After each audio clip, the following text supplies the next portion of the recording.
На прв поглед делува дека се е на свое место. Може би малку зголемените димензии се чувствуваат како промена, бидејќи употребено е ново подолго меѓуоскено растојание. Воочливи се дизајнерските измени кои може да ги наречеме како одлична еволуција на зададената тема. Со формите не е многу комплицирано. Напротив, метната е едноставност типична за Долче Вита, животното мото на италијанците во годините по Втората светска војна. Тогаш многу работи зависеле од креативноста која упорно се истакнува.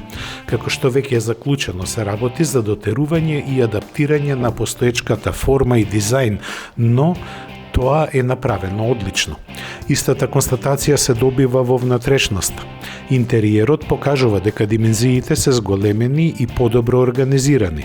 Сега може пристојно да седите на задната клупа, додека сиот комодитет е насочен кон предните две седишта.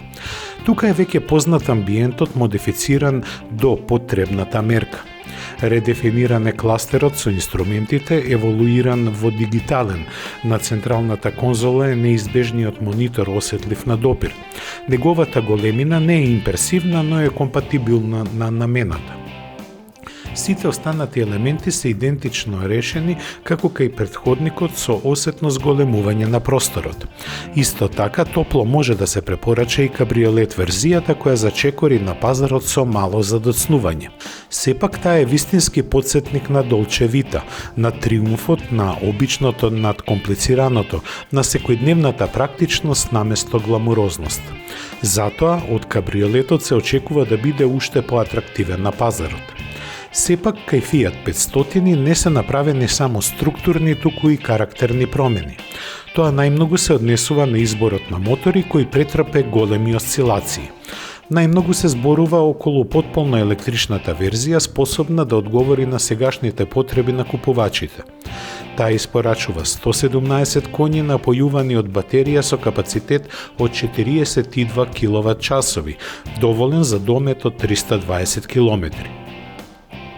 Според можностите и амбициите на нашиот пазар, тешко дека ќе биде баран, но добра шанса имаат верзиите со двата бензински мотори.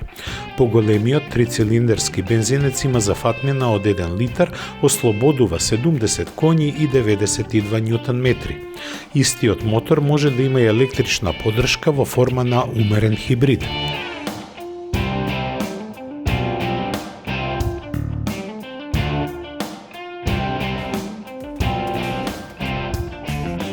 Двоцилиндерскиот Twin Air со два цилиндри, допингувани со турбина, кои од 800 кубни сантиметри испорачуваат 85 коњи, пружајки агилност и ефективност во возењето. Поради тоа, оваа верзија е топло препорачана за оние што не возат на долги релации. За дизелите веќе 2 години нема место испод хаубата на Fiat 500. Новата генерација сака да биде современа во сите аспекти, додека најголемото внимание покрај естетското посветено е на еколошката адекватност на линијата која го започна своето патешествие во далечната 1957 година и виновник е за моторизацијата на многу нации, меѓу кои сме и ние. Наследникот нема да ја повтори таа мисија, бидејќи осем споменот на Долче Вита во себе ги носи сите обиди да се зголеми профитот, без кого животот е горчлив.